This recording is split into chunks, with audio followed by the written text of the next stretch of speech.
להתחיל עם אחורי, תמיד תהיו עם שניהם ביחד, כאילו בו זמנית. לא להתחיל עם אחורי ואז... לא, ממש בו זמנית? כן, תמיד לוחצים. לפעמים אתה יכול, תלוי מה אתה עושה, מה המטרה. אבל זה תמיד שניהם ביחד, פשוט במינון משתנה. לפעמים אתה לוחץ קצת יותר אחורי, לפעמים קצת יותר קדמי. אבל בעיקרון הברקס הכי יעיל, איזה ברק זה? קדמי. קדמי, כי הוא עוצר את האופניים הכי מהר. אבל כשעוצרים איתו, אז אנחנו צריכים גם לפעול עם הגוף בהתאם. אני לא אתקע מקדימה וילחץ אותו, ינעל אותו חזק, אלא אני מווסת איתו ומעביר קצת את המשקל גוף קדימה, אחורה. אני לא אלחץ עליו ככה, מה קרה לגוף שלי? כולי הלכתי קדימה. Over the bar. אחורה. אין הרבה משקל על הגלגל הקדמי, ראיתם אפילו עשיתי חרקה עם הגלגל הקדמי.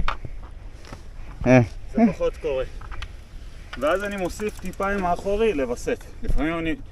הרבה פעמים אני משתמש יותר בקדמי מאשר באחורי.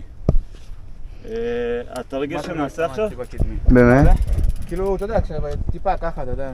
כן, זה אינטואיטיבית גם כילדים זוכרים, תלחץ על האחורי, אל תלחץ על הקדמי. זו הצורה הנכונה, למה אתה תעוף קדימה, זה ככה הורים אומרים לילדים, זה מה שאני זוכר תמיד.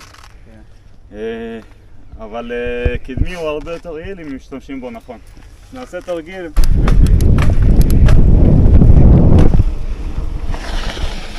זה מאוזן, לא סתם על אוטומט מה.